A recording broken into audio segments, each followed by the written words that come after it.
All right, welcome back, ladies and gentlemen. Game number 1 of the winners match, the DSCL Group A. Remind you all to go to the Dutch StarCraft League Twitter and go retweet some of their tweets if you want a chance to win some cool stuff, some swag, some USB sticks and all that. But I'm not sure how often they're going to be doing giveaways, but there's at least one going on today. Bottom right corner of the map, here in the winners match, say it again, it's going to be from Carnage G Sports, the green, Protoss Strintern. Neighbor left as the blue Zerg, Liquid Reds. So what did you do? Nothing. If you missed, I guess you missed it. It's good. No problem. I was power padding. Pretty hardcore. For you. Yeah. For you. I put it on my green screen and I just started pressing all the buttons while you were talking and explaining it. It's like beep boop, beep boop, beep boop. But alright guys, it's pardon me. It's the winners match, as said before, and it's a group stage. So what's nice is neither of these players are in danger of getting knocked out of the tournament just yet. Frank. It sounds like an evil villain name, right? Like I feel like I'm trying not to like sound it silly, but Frank Van Caspel, aka the guy who's in charge of the DSCL. No disrespect to him, I'm just a terrible human being.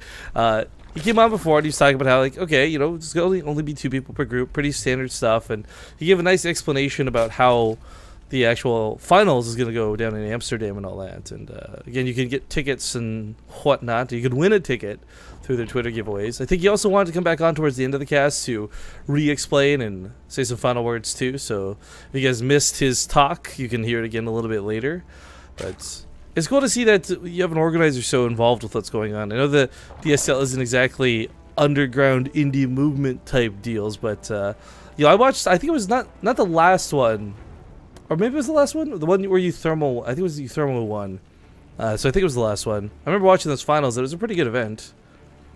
It's too bad I couldn't go live. That would have been nice. Go to Amsterdam. Oh yeah. Yeah, we wish. But so Strintern did scout what Rhett was doing pretty immediately too. And Rhett is going, of course, for 1 base speedling all in. So what's nice about this build though is that it doesn't have to be as all in as it could be. Basically, if it's working, you can build more lings. If it's not, then you go for a 3-hatch. You're always gonna be able to afford a natural just because you start making money without a queen. But you know, do you go for 3-hatch or you just keep on making lings is usually the question. And Strintern has already set up a nice enough start to the defense because he did bother to SimCity on the top of the ramp. Now he doesn't block it, so the link's in anyways. It's a little bit of a mistake there. But, you know, he's also going to get the natural wall down. I don't think Rhett could break that. Yeah, even just pulling probes like this is kind of worth it. Getting more probe kills, even better. Right now, Strintern definitely focused on the front wall, trying to make sure nothing else gets through. But, well, lings are hard enough and annoying enough to clean up as is. Once speed finishes, they become even worse. And the mothership core is nowhere in sight. Stalkers aren't being queued up yet. It's going to be very irritating, to say the least. He could actually, if Rhett really wanted to go hardcore on this, come in, pick off a probe, go for the pylon while the Zealot's chasing. Repeat, repeat, repeat. And if he kills the pylon, depends on one of the gateways. Oh, that's going to suck. In fact, this is going to suck a bit too. Cannon should finish in time, but still, for Rhett's sake, this is him saying, you know what, I don't need to all in. Got a couple of nice picks already. See, my opponent doesn't have a lot of gateways down or anything like that, so he just goes to drone. I don't think that's a bad choice at all. Yeah. I mean, you did see, he did. He did see that there wasn't a second gas, which might be a little alarming, but there's a forge. So, I don't know what he's thinking. He's definitely going to want to continue scouting that gas, and there it finally is put down. But, I mean, you know, that's the reason why his mothership core was late. That's the reason he went against Stalker. If Rhett had gotten more lings in the main base, it would have been a really big deal. There just wouldn't be much to chase the lings truly. But luckily it was only 2, and they finally died. In total, he got 5 probes from this. He might have messed up the build, or at least messed up the original plan that Strintern had. You know, what if he did want to go for a 1-gas 4-gate? We really can't do that. We have to respond to this. Plus, you know, they're going to scout it, and with the scout, it's going to be easy to defend. Or if you want to go for something really cheesy, like a Stargate, well, you can't because you have to get the wall down in the natural to make sure. Like, that is the best way to not let this do anything is to get the wall down on the natural. Yeah, that seems like a missed rally on the Overlords. Yes. Hope he notices. Unless he really wants to scout, you know. I risk losing the first one, but if I send 2 at once, I'll definitely get in the base. You're not wrong. Not efficient either, but you know, whatever. This little poke out of Strintern, by the way, is kind of, it's nice if someone's got back really greedy, droned only. You can pick up a queen with 2 zealots easily. Hell, you can pick up a queen with 1 zealot if done correctly. But recall goes down and this is gonna fall back. Now, one of the things that's kind of funky is in Legacy of the Void, and I bring this up because this is an important change. They're going to be changing the Mothership Core recall to only be 50 energy. Now, at first glance, you're like, well, maybe that's imbalanced. Maybe that stays, maybe it doesn't. But some of the Legacy of the Void changes, or rather, I should say changes being made catered to Legacy of the Void, already went through to the game, like the Point Defense Drone nerf, or the Swarm Host change. Those are live in HOTS right now. And while I have no idea if they plan to do anything radical, like continue to introduce major game-changing changes like those two, Mothership Core 50 recall energy doesn't seem too far out of the question. Yeah, I don't think it's imbalanced either. It would be annoying. I don't know. It's like the bunker salvage almost. Like maybe a little bit more severe. But you know, like they're like, why is it completely free? Like that doesn't make any sense. So like now it costs 25 million to salvage. Like oh no. So now instead of costing, you know, all 100, it only costs 50. So like it's like, yeah, that kind of sucks. But is it really like alarming? I don't know. I still love that whole like the thing in Control and them were doing with the whole investment strategy for bunkers. Like a value will appreciate over time, so the plan is to build like 50 bunkers. Basically, In Control's rants are amazing. Yeah. I think that his Muta description, when Muta was really popular in DVZ, was pretty good, pretty on point. And that's why I'm so excited to see him on the late game tonight. Are you going to be going on too, or? No. Okay. Yeah.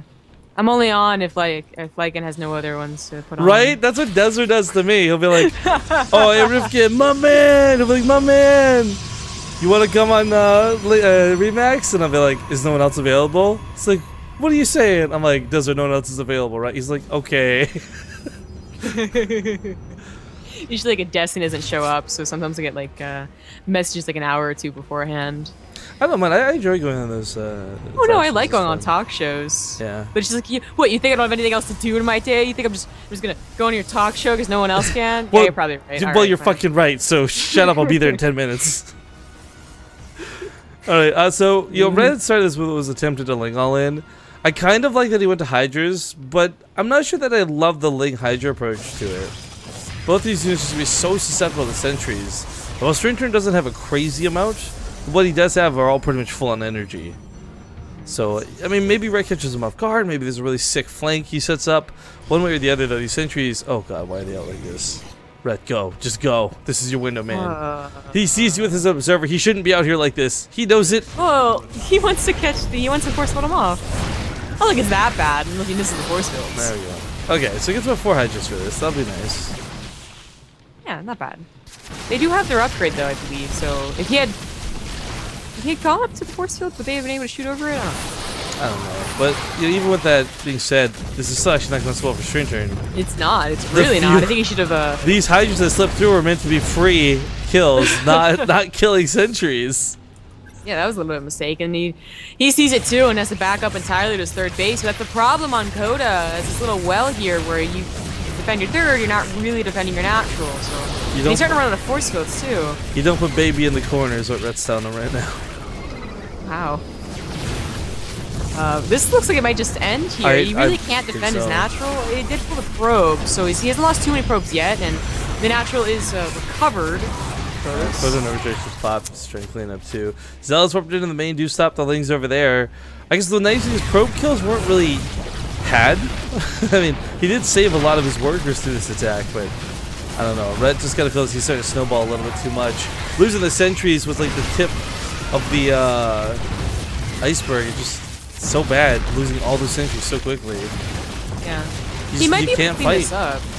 Yeah, but now the Ling's reinforcing, so even if he had cleaned it up, it would have been a very, very bad position. Yeah. Game number 1, gonna go to Liquid Rhett. I mean, this is great for Rhett too, because again, I've got nothing.